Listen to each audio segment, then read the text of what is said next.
So this was not the uniform position of the official U.S. policymakers. Is that right? Right. Now let's go back to the smear campaign that you referenced, and in March when you said it became public. And you previously testified that you had learned that Rudy Giuliani, President Trump's lawyer and representative, who was also mentioned in that July 25th call, was in regular communication with the corrupt prosecutor general in late 2018 and early 2019. And at one point in your deposition, you said that that being Giuliani and the corrupt foreign prosecutor general, had plans to, quote, do things to me. What did you mean by that?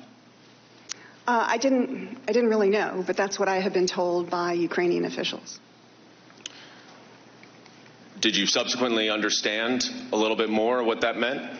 Well, now with the advantage of hindsight, I think that meant removing me from my job in Ukraine.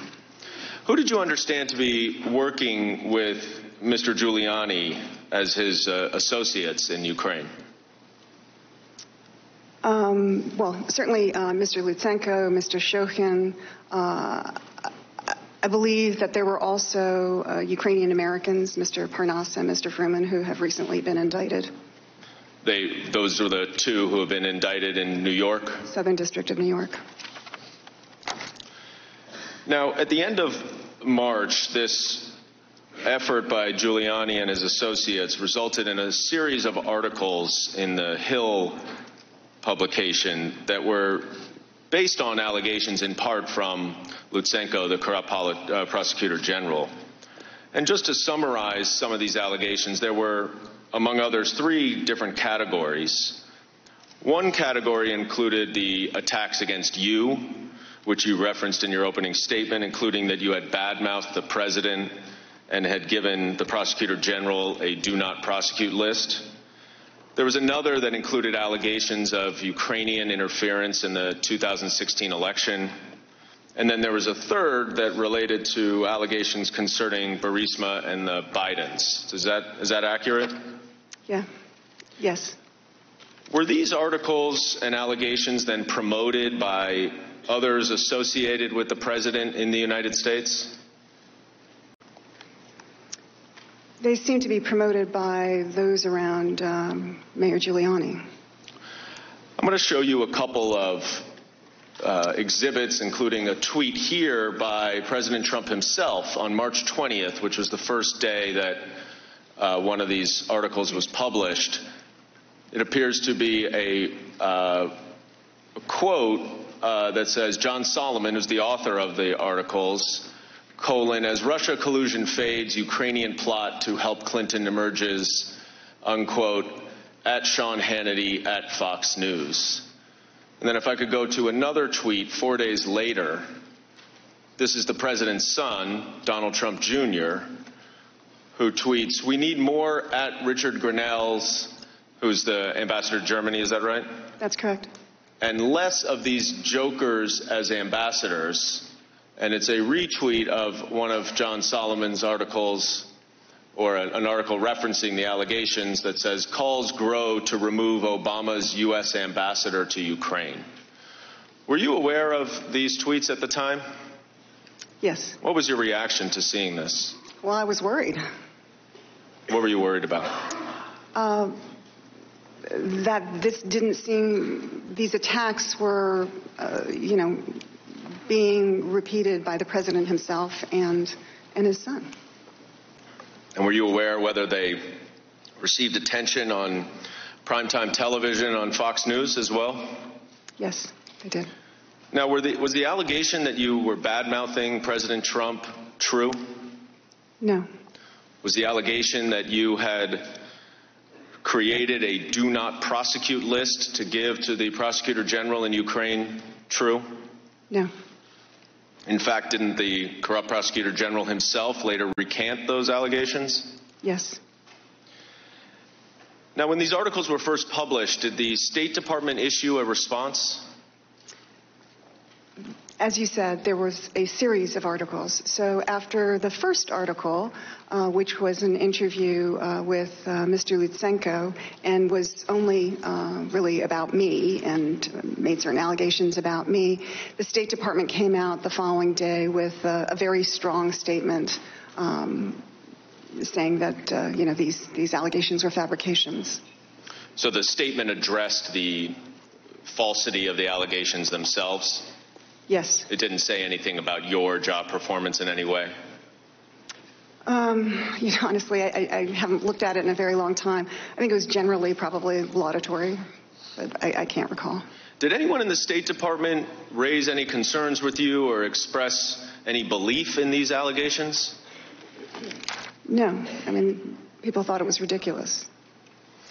Now, after these false allegations were made against you, did you have any discussions with anyone in leadership in the State Department about a potential statement of support from the department or the secretary himself?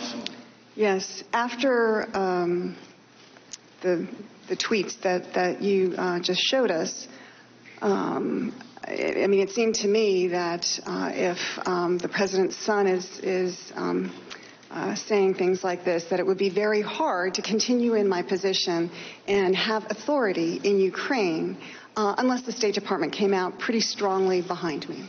And so, over the weekend of like March 22nd, I think that's about the date, there was a lot of discussion on email among a number of people about what could be done.